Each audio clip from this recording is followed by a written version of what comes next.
Hello everyone, today is our first session and I want to teach you how to use Matlab. Some of you has been heard about Matlab and some of you have been comprehended that how it is practical and useful software that has been ever created. So let's get started. First of all, I want to introduce the Matlab's environment. As you can see, this is command window and I can type whatever I want, for example, like this. And here is our workspace. And whatever you do and whatever you type, it will be saved here. So let's get started. First of all, I want to teach you how to define a matrix. For example, we have matrix A with these elements 1, 2, 3, 4, and 5. We hit enter button and this is our final output. A is a matrix with 1 row and 5 columns. In other words, we can consider it as a 1 by 5 matrix. Okay, now I want to raise this question. What if I want to have multiple rows? That's why I use a semicolon like this to separate the rows like this. 4, 5, 6, 7, 8, 9. And this is the final result. As you can see here, this is the first element. Now I want to show these elements. As you can see, this is our first row and second column. In order to show the first row and second column, I type A, then parentheses, then 1, and then 2. These numbers are representative of rows and columns respectively. So I hit this button and the answer is 2. As I said, this is our targets.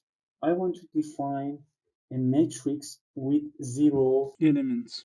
That's why I name matrix F and then I type this command 0s, then I open parentheses. Now I define the size of my matrix. For example, I want to have a matrix with 5 rows and 8 columns. Then I hit this button and this is the result that I get. As you can see, this matrix has 5 rows and 8 columns, which all of them are 0. Now I want to show you how to multiply, how to divide, and how to use add and subtractions operators in order to have another matrix. So I type F to show that my target matrix is F, and then I multiply all the elements and I want to add a constant numbers to all of the elements. That's why I type, for example, 7, and this is a result. As you can see, I have a matrix which all of the elements are 7 and constant. As we did in the previous step, I want to transpose a matrix. That's why I type A, then after that this sign. As you can see, this is the original matrix and the transpose matrix is like this. We can multiply matrices with each other. For example, I want to multiply a matrix with itself. That's why I type A, then I multiply A with A, and this is the result.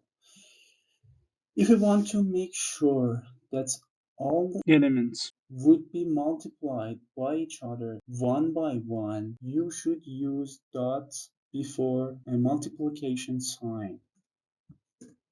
And this is our final result. So this result is wrong because all of the elements have not been multiplied by each other one by one. That's why you should use this dot sign in order to make sure that all the elements have been multiplied by each other one by one. It doesn't matter that you want to multiply matrices or you want to divide matrices with each other. You should use this dot sign. Now I want to raise my matrix A to power, for example, 4. And this is the result. As I said, I use dot sign in order to use this operation for all the elements one by one. I want to concentrate two matrices in one. This is really nice that Matlab has this ability. For example, I define matrix B like this.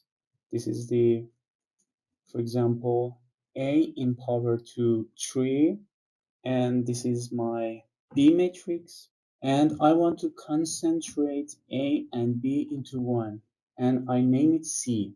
And if I want to increase my columns, I type this like this.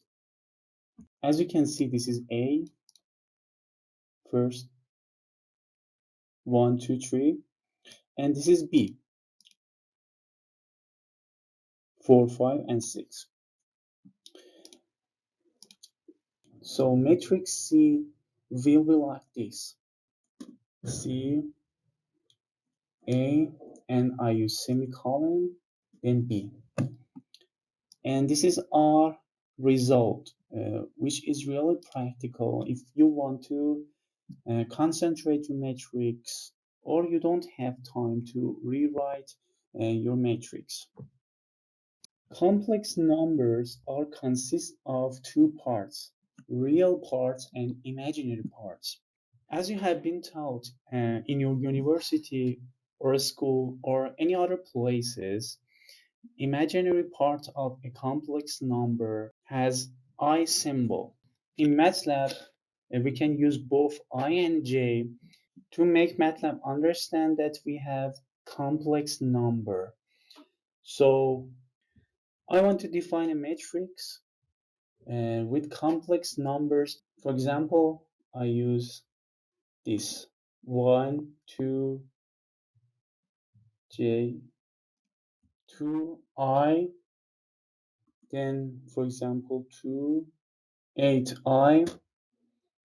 For the next row, for example 5, and then 7, J, or 8 plus 9, J. As you can see, this is our result. I said that there is no difference between I and J. So according to the final result, we have I for the imaginary part.